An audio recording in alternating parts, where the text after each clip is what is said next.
Hello and welcome to Occupied Thoughts, a podcast brought to you by the Foundation for Middle East Peace. I'm Lara Friedman. I'm the president of the Foundation for Middle East Peace. Today is March 12th, 2026, and I'm honored to have with me today Nour Odeh. Nour is an independent media professional and communications consultant with 20 years of experience as a distinguished journalist.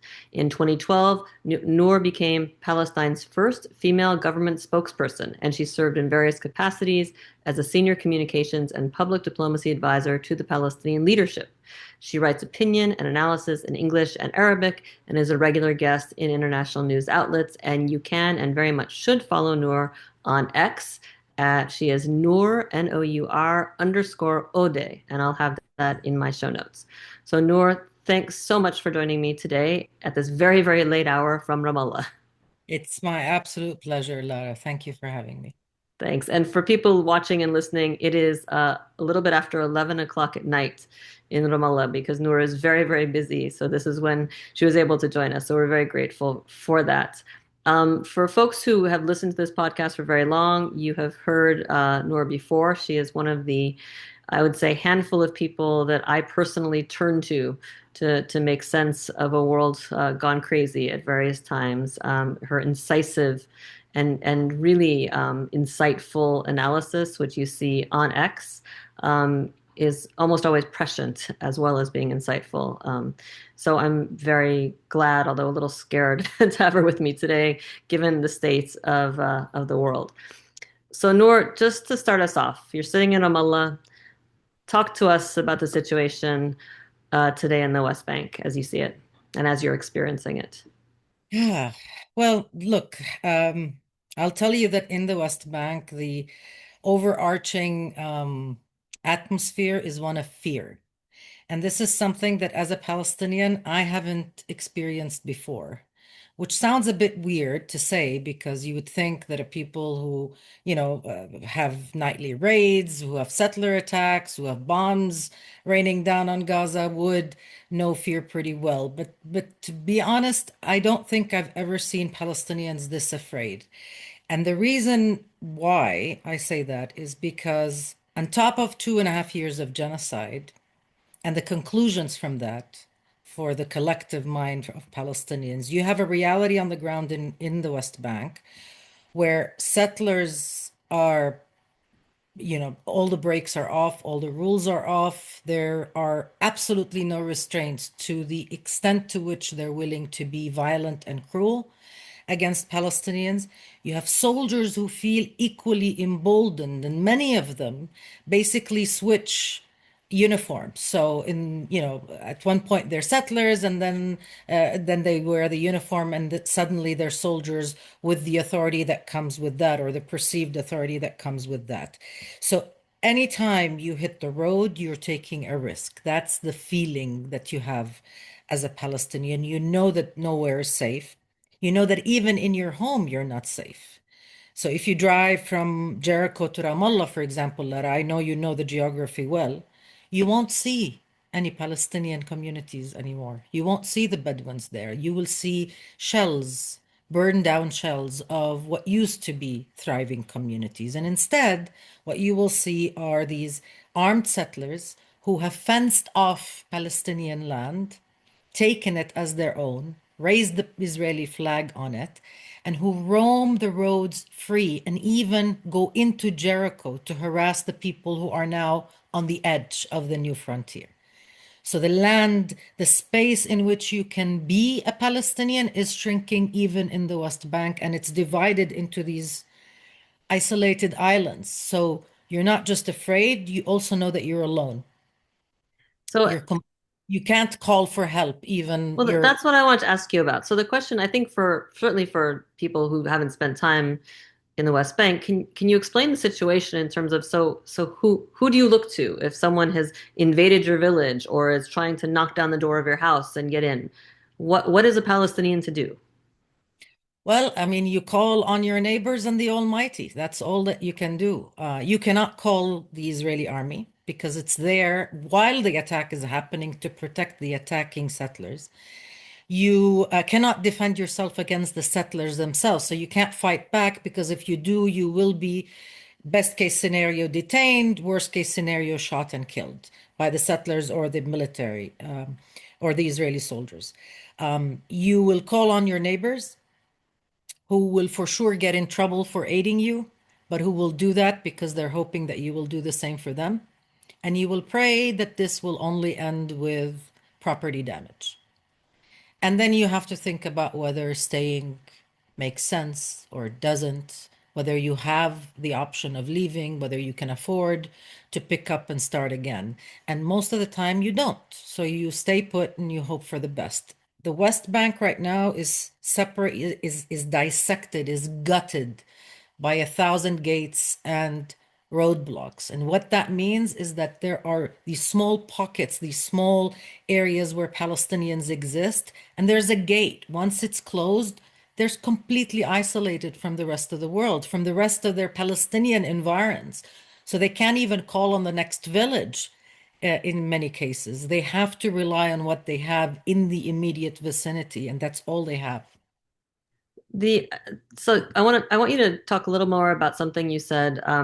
Historically, when we've looked at settlers and settler attacks, it's focused on Area C, which is the 60% of the West Bank that under Oslo is under Israeli full control, but supposed to be temporary. Of course, temporary is, supposed to have ended 30 years ago. But either way, it's the part of the West Bank that is more sparsely populated by Palestinians, more isolated communities. Talk about though what we're seeing today in terms of targeting, because what you talked about, the edge of Jericho, is something very, very different, and it seems to be a trend. It certainly is a trend because right now Area C is being completely emptied of Palestinians. And what is happening is that there's a parallel, not even a parallel line. There are two things happening at the same time for the same end. You have the Israeli government making decisions that will take over land. So in July of 2024, I think Smotrich, the Minister of Finance, who also has uh, a portfolio as a minister in the Ministry of Defense responsible for the West Bank. So he's the de facto ruler of Palestinians in the occupied West Bank. He decided that Israel will take over all the planning and zoning in Area B. Now that's rural West Bank. That's all the villages and towns, aside from the big cities like Ramallah, Bethlehem, and so on. So all those towns suddenly woke up and realized that no, Smotrich will decide where they can build and where they can't, whether their building is legal or not. And from then on, we saw a whole host of measures that sound administrative and thus don't make the news, but are very strategic. This man knows really exactly what he's doing. He has taken over planning, and then he's granted the settlers the right to buy Palestinian land and property anywhere in the occupied West Bank. That includes my apartment building. Okay, that includes the possibility of, God forbid, a settler coming in, coercing one of my neighbors into selling his or her apartment. And once that happens, this whole building will become a military outpost because he or she will bring in the military for protection, and my life will turn into a living hell. And I will have to think about abandoning my apartment because it's too up close and personal to be sustainable.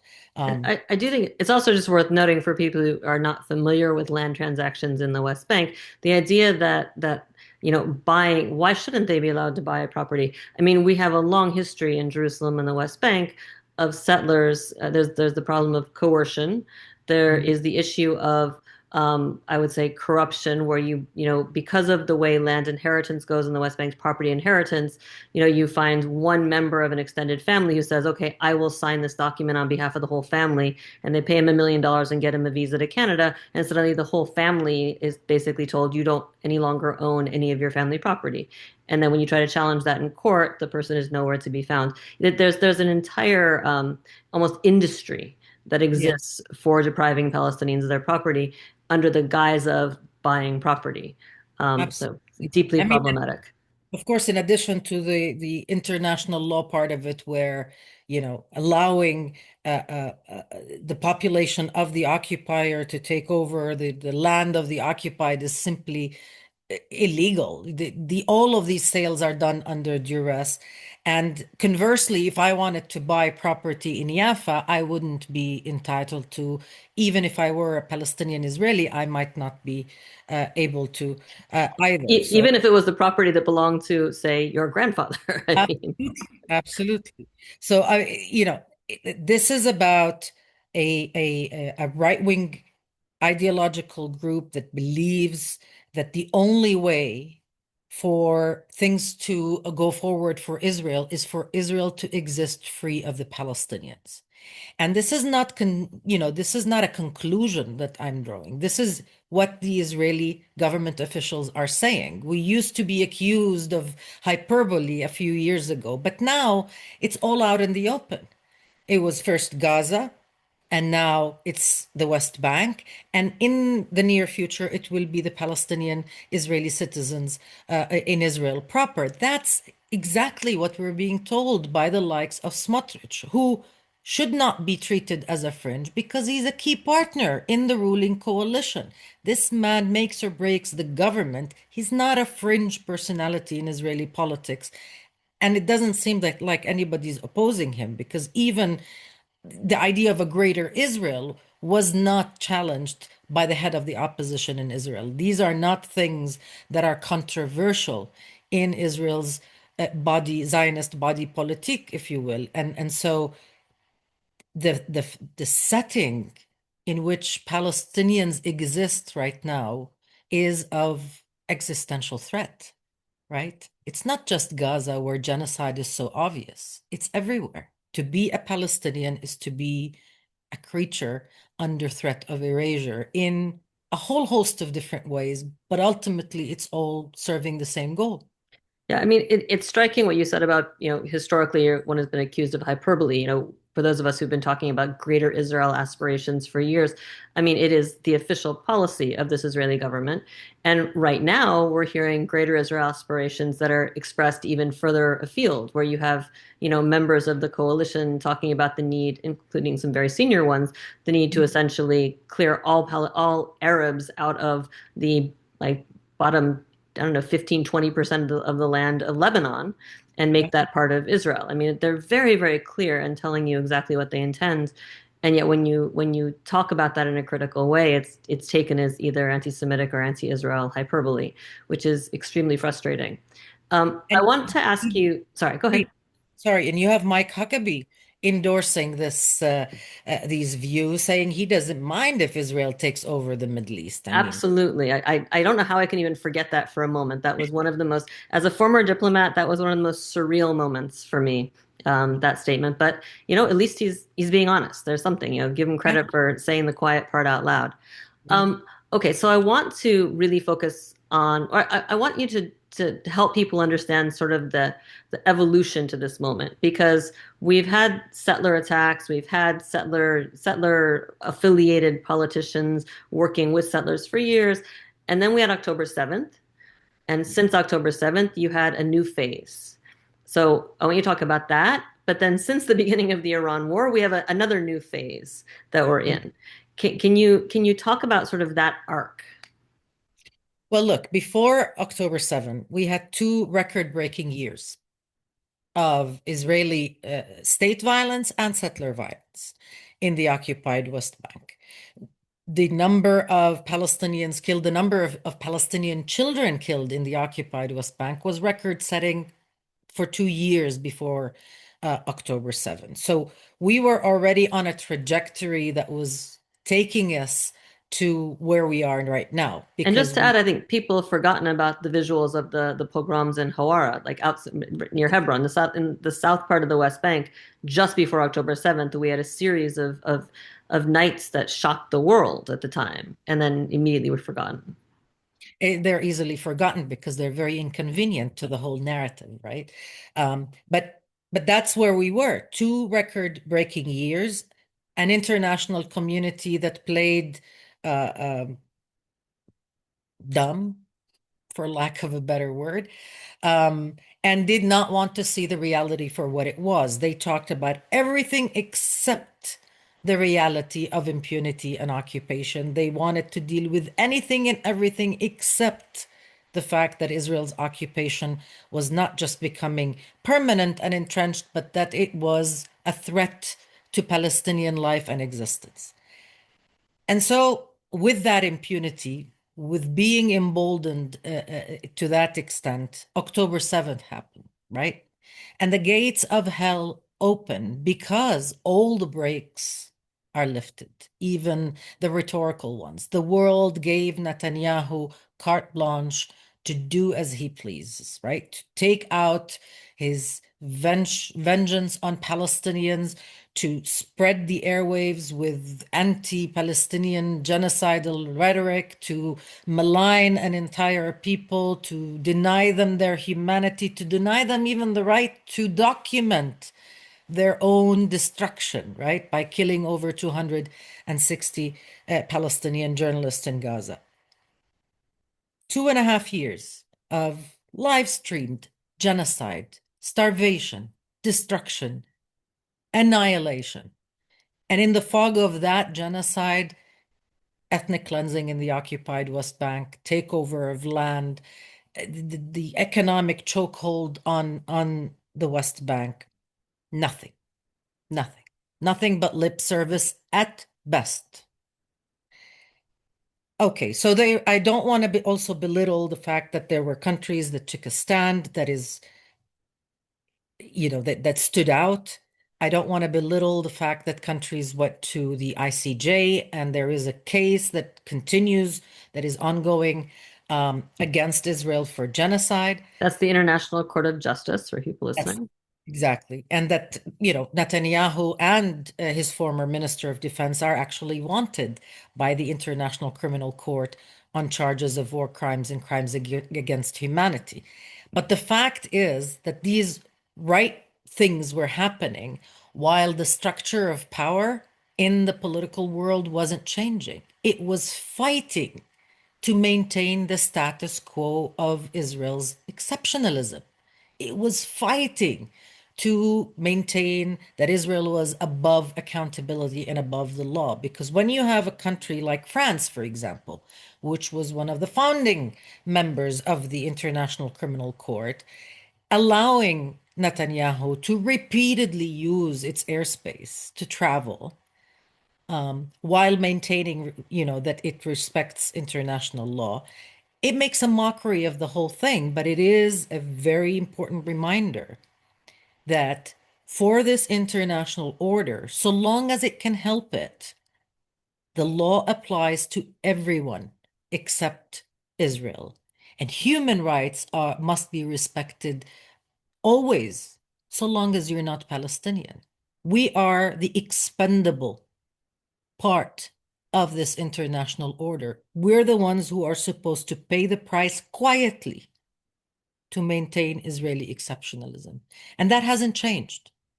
I don't understand how all of these atrocities couldn't move the world order to protect itself from unraveling. Yeah, people are going to be writing books and PhD theses about this for generations to come. I want to dig in a little bit more. So, and we've talked about this before, but sort of as context for the moment we're in, for the extent to which Israel sought to benefit from the focus on Gaza Mm. in order to either directly implement new policies or to enable and turn a blind eye to policies that we're reaping the fruits of today in the West Bank. Can you touch on that? And really how that feeds into the beginning of the Iran war and where we are now. Well, I mean, look, now there's a new playbook, right? The Gaza playbook. It's been normalized. So, targeting hospitals, targeting paramedics, targeting journalists, decimating infrastructure. It's all been normalized. So once that happened in Gaza, in January of last year, for example, Israel went into 3 refugee camps in the West Bank, in Tulkarim and Jenin, completely unraveled the infrastructure, the homes, destroyed them, re-engineered the camp, dispossessed over 30,000 Palestinians, continues to be occupying those refugee camps, refusing to leave, until and unless the PA says that they don't want the UN Agency for Palestinian Refugees to operate there, right? Again, the world playing dumb. Not a comment, no involvement, no engagement, no outrage that a UN member state is acting and criminalizing a UN agency, mandated every year by the General Assembly to continue operating. Um, and that is normalized in the West Bank, as is settlement takeover, as is annexation. They give it cute names. So first it's creeping annexation, then it's de facto annexation, then it's I don't know what. And then suddenly, we're going to be thrown in the Jordan River and told to go somewhere else because we're a security threat to the settler next door. But that's the story of the past 30 years, right? The language, the lexicon, everything changes to accommodate the new reality that Israel imposes. So before October 7, it was that, Palestinians were a mess and there was Hamas and they didn't really know how they're going to put everybody on a table to talk while ignoring everything that's happening on the ground. After October 7, it's like, well, you need to give Israel room, let them commit this genocide, and then we'll talk about it. And then you had this so-called ceasefire in Gaza and this board of thieves that is called a board of peace. And it seems like a real estate venture for Trump and his friends. And it's supposed to end 3,000 years of whatever. And of course, you have the big show for Trump, and then nothing else. Nothing has happened. Nothing has moved.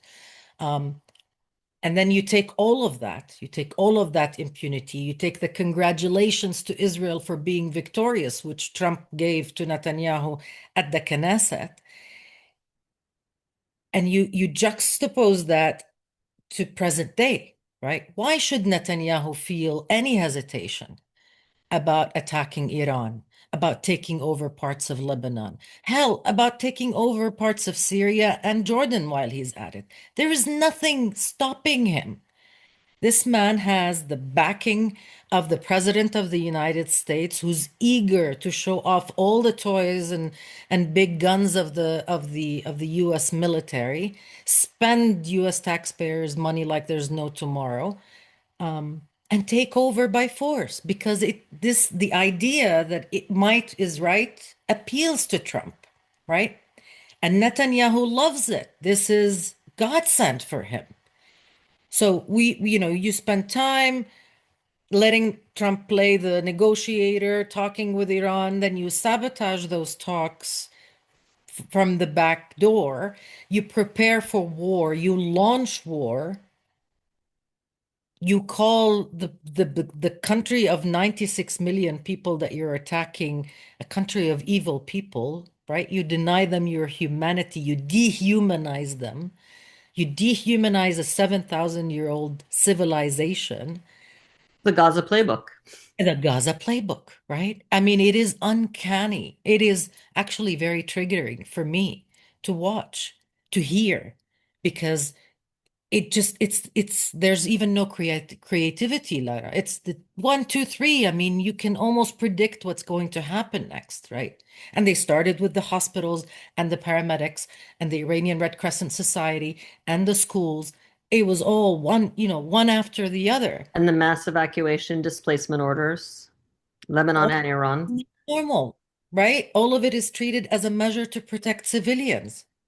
And we forget that Dahi, by the way, in the southern suburb of Beirut, uh, that has been forcibly emptied of its residents, is made up mostly of people who were originally dispossessed from southern Lebanon by Israeli bombardment decades ago, Yeah. right? But Yep. then, we're in a new reality where this somehow is acceptable and makes sense and nobody comments. In fact, when I heard the French president commenting on Lebanon, I almost dropped from my chair because he was basically saying, I understand why Netanyahu is doing this, but he should, get it over with. And then we can start rebuilding and doing good things in peace and et cetera, et cetera. Yeah, it all feels just unbelievably familiar. I want to talk briefly about Jerusalem, and I want to get your thoughts on this because we are in the middle of Ramadan. The Israeli authorities have closed off the Haram al-Sharif, Temple Mount, from prayer for the past, I think, 2 weeks, 3 weeks. I mean, since the Iran war started. So Muslims cannot pray at the third holiest site to Islam. Particularly for Friday prayers, that's an issue. And we're going to be coming up upon the end of Ramadan soon. That's going to be a bigger issue. I think it's also worth noting that I think just a few days ago, the Israeli Minister for Security, Ben-Gvir, just authorized basically all Jewish residents of Greater Jerusalem to carry weapons. I mean, we're not allowed to use the word apartheid, but Palestinian residents of Jerusalem were not authorized to carry weapons, but Jewish residents were. And Yeah. it's a striking decision, both because of it feels very apartheid-like. I mean, you're doing it by neighborhoods, but it's very demographically split, but also in terms of what's behind it, because I suspect someone listening might say, well, there must be a lot of attacks happening in these Jewish neighborhoods that he wants everybody to have weapons. But as far as I know, there have been no attacks None. on Palestine, on Israelis in Jerusalem that would require everyone to be carrying weapons. On the other hand, we have this rising threat to Palestinian communities across the West Bank and arguably in Jerusalem. So just talk about that for a bit. Well, I mean, Jerusalem is sad and empty at this moment. In Ramadan, in particular, Jerusalem um, is enchanting. Yeah, especially at night. It's like a festival every night, a celebration of the holy month, of people being out, of economic activity, of being together, of eating sweets at the gates of Jerusalem, of praying, of spirituality. Um, it is part of what makes this city so precious. But right now, Al-Aqsa Mosque compound is empty. Nobody's allowed to be there. Now, Israel says this is for security reasons, but of course, even the first Friday um, before the attack on Iran happened, the access of Palestinians was severely restricted to Al-Aqsa. So this is just one more way of emptying Al-Aqsa Mosque. And it is, you know, we talk about the West Bank and how isolated people feel. Jerusalem is 100 times more, right? Because nobody can get there. So you can have a cousin or a relative or a loved one or a father or a mother in Jerusalem who are under attack or duress, and there is just no way for you to get to them if you carry a West Bank ID. You would need a permit, and those have not been issued for the past 3 years for West Bank ID holders, unless you're dying or you have very, very special urgent circumstances. Um, the issuing of the weapons is it's classic Ben-Gvir, right? He's authorized the distribution, I think, of 300,000 weapons to settlers and Jewish Israeli citizens since 2023. What that does, it militarizes society, right? It grants these citizens the right to be judge, jury, and executioner. So, in the context of dehumanizing Palestinians, of treating any Arab as a potential threat, you are putting these citizens in a situation where they can and have committed murder against unarmed civilians, gotten away with it with absolutely no accountability in the name of protecting Jewish life. And in fact, there were one or two incidents that I can remember where Jewish Israelis were shot at and killed by those, trigger happy citizens who had this shoot and don't worry about it kind of mandate from Ben-Gvir. I think in the long term, what that does is it entrenches the the certainty among Palestinians, whether it's in Jerusalem, in the West Bank, or the citizens of Israel who are Palestinian, that they're not safe, right? And that they could be killed, but there's no recourse. There's no way their families would get justice, because this government is a supremacist government. It does not believe that Palestinian and Jewish lives are of equal worth. I have to say, I think my reaction when I saw the approval to issue weapons to basically all Jewish residents of the Greater Jerusalem area, but not Palestinians, um, it comes on the heels of, I think, a week when we had 6 Palestinians shot and killed by Israeli settlers in the West Bank. And then today we have the announcement by the Judge Advocate General, I believe, in Israel, that they are dropping the investigation and charges against the Israelis who were, and there's video evidence, and they were caught torturing and gravely wounding a Palestinian prisoner. This is the Sidi Teman case. I fear I don't think I fear that the general population of Jerusalem is going to take up arms against their Palestinian neighbors. But if you think about what's happening in the West Bank, and we've seen this for years, where you have a population that desperately covets the land of their neighbors and is increasingly willing to use lethal force and knowing they'll get away with it. I can't think of any land that is more desperately coveted anywhere in the world than land in East Jerusalem. And the idea of sending a message on the heels of 6 people being shot and killed in the West Bank, of sending a message to the people who are the most likely to act on that in East Jerusalem is it's utterly horrifying.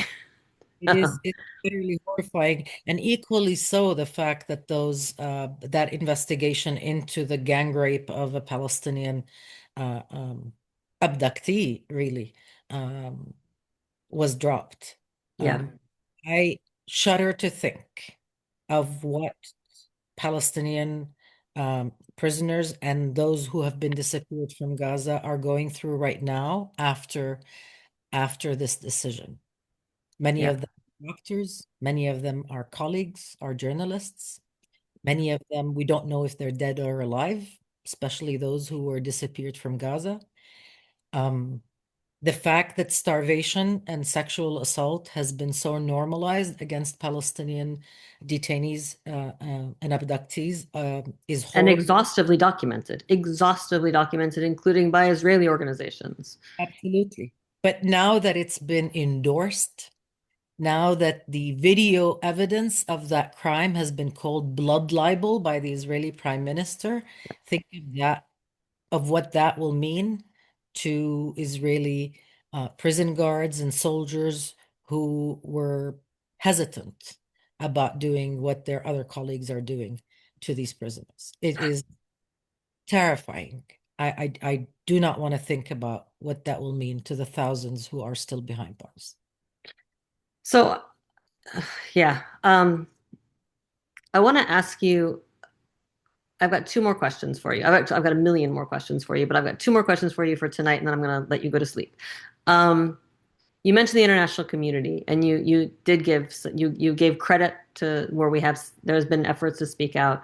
Obviously, international law is under assault from all different directions, and I'm sitting in Washington D.C. This U.S. administration is very clear. I mean, we're engaged in a war now where we've said there are no stupid rules that we're going to abide by, that kind of thing. And this administration is on full assault when it comes to the ICC. That's as a matter of policy. Um, do you have any thoughts about the international community, what it should be doing, a constructive role that it can be taking, whether that's just we're past that? Well, I mean, look, I don't want to say we're past that because that would mean that this is a free-for-all kind of situation worldwide. It's true that these crimes have been normalized with Palestinian blood, and that playbook is now being applied everywhere in the region. Um, but that doesn't mean that this tragic consequence of normalizing genocide is going to stop at our door, right?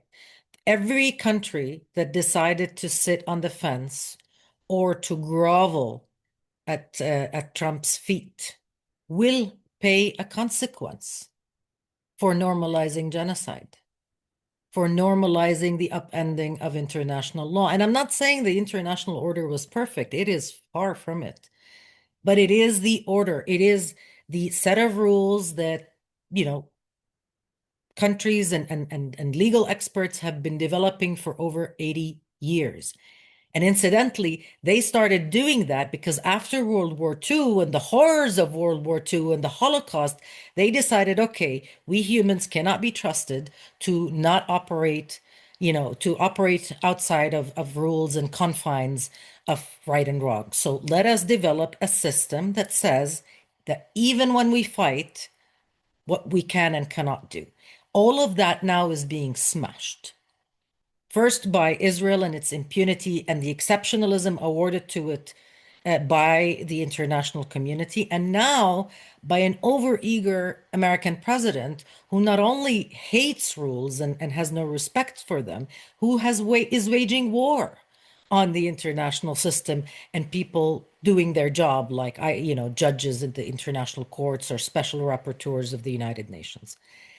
So Greenland, Diego Garcia, God, Falkland Islands. I mean, I don't know. I can you predict? Once you know you can do it all, why not? Right? The US has the most powerful army in the world. It has a president who has no filters and no brakes, including in his own party. So why not?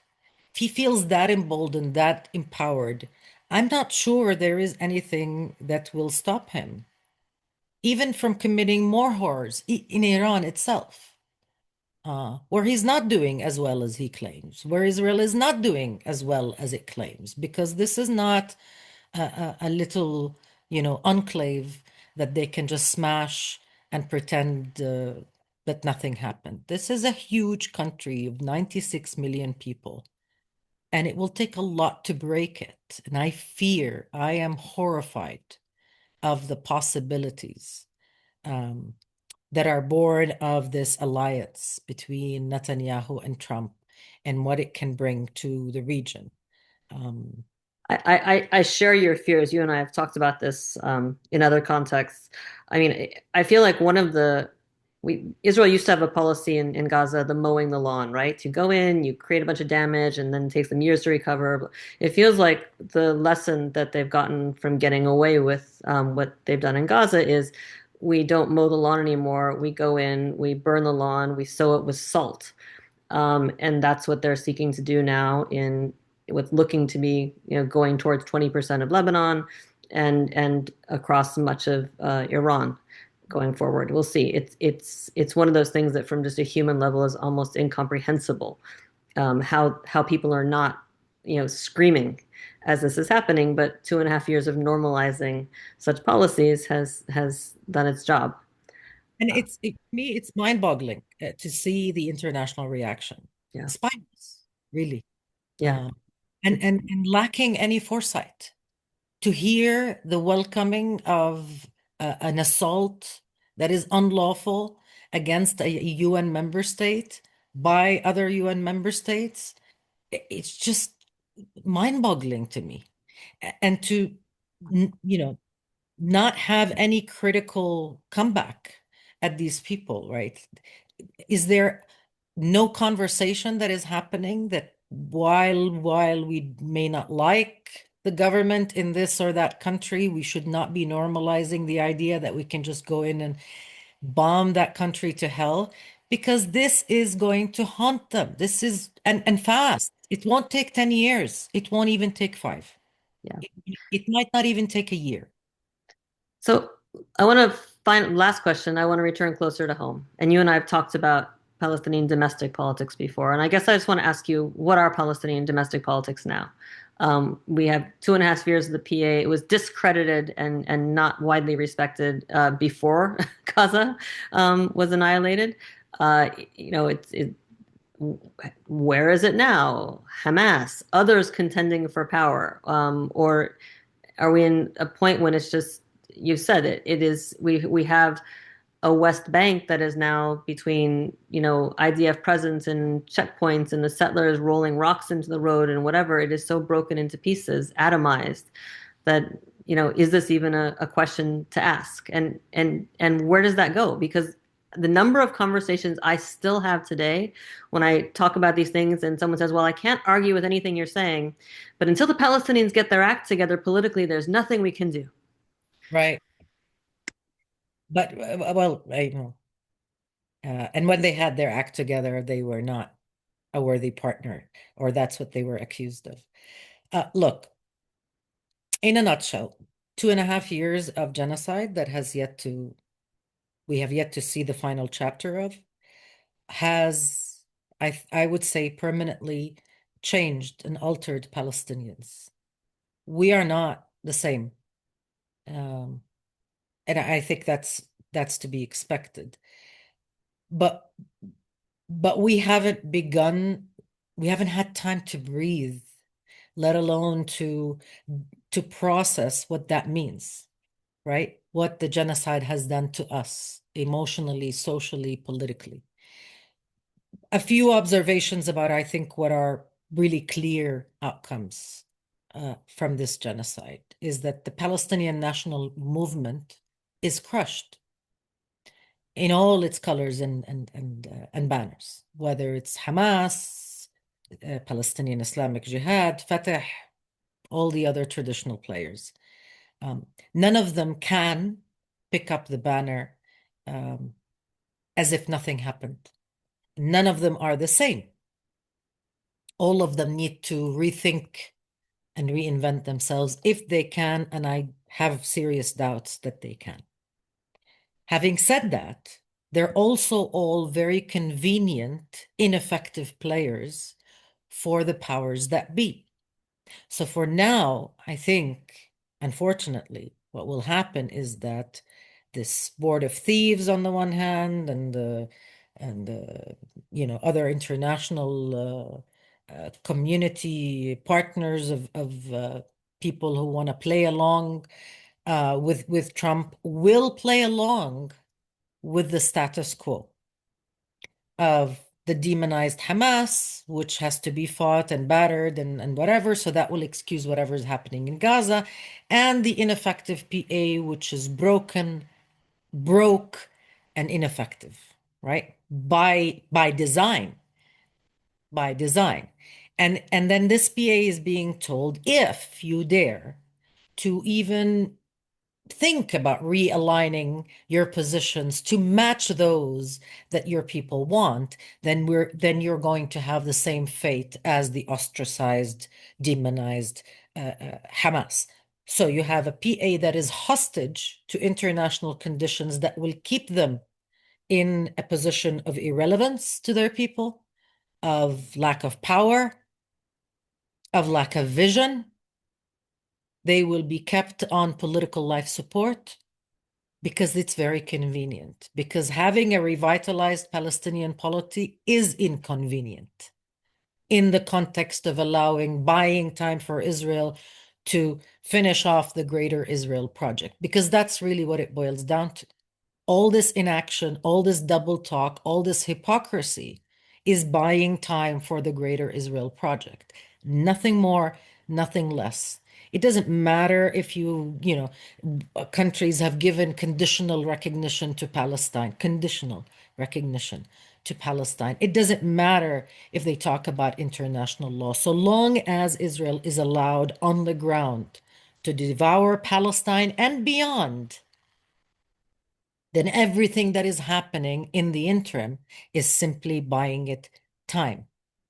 And I think these governments will have a day of reckoning with that at some point with their own constituents who have also been equally changed and affected by the genocide and by the unveiling of all this hypocrisy and all this complicity. But we're a long way, unfortunately, Lara, from that day. We're a long way from a Palestinian Renaissance as well. Um, but I don't want to end on a negative note because I know this is very demoralizing. I will tell you what I tell myself every day. I am always at awe by my people, at awe by the Palestinians. They are ingenious.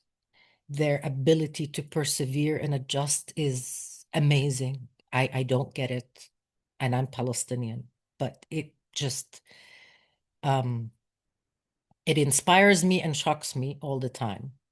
And I think for now, what Palestinians are doing, given their understanding of everything that's happening and the limitations on their right to be who they want to be and to take agency, is that they're playing along. So for now, I think Palestinians at a very basic level are on, survival mode, whether it's in Gaza or in the West Bank or in the diaspora. We're all on survival mode because to survive is to defeat the campaign of erasure and genocide. And that's extremely important. Now, to organize politically and to revolutionize and change the political status quo, that will take an amount of energy and circumstances that simply are not present at the moment. So I don't see a change in the political horizon. That's a depressing conclusion for me. But I do see Palestinians persevering and surviving. They're a very stubborn lot. We're very difficult to get rid of. That, And that, I that's a draw hope. that's a very powerful point to leave on. I want to offer two, I don't know if it's hopeful points that relate. And you and I have both been doing this for a long time. I mean, for years we've talked about the Palestine exception and the Palestine blind spot. I think, and it's beyond tragic that it's taken a genocide to do this. But I think people like us have been saying, the world has to recognize this blind spot. And I think they do now. I think there's been a real shift at the grassroots, and this is globally. Palestine is the test case now for values for a lot of people, and we're seeing this in the U.S. and we're seeing it in U.S. politics in a way that is um, it's not just that it's unprecedented. It's inconceivable. If you even 2 years ago, a year ago, it was inconceivable that you'd see not just this much sort of focus on the reality, but understanding of the reality of Palestinians and the violations of Palestinians' lives and rights and what that says about the fundamental values of elected officials. It's across the entire spectrum. This is not a partisan shift. The whole spectrum politically has shifted on this in a way that is just kind of mind-boggling. I don't know what the time frame is for that to actually deliver results, and that scares me. But it is a change. Yeah, yeah. And I think that, we can take heart in that. And in the US, definitely, I mean, it was inconceivable even a year ago. But across the board, I think we can take heart in the fact that there is a global um, consensus, right, on where the people stand. And eventually that will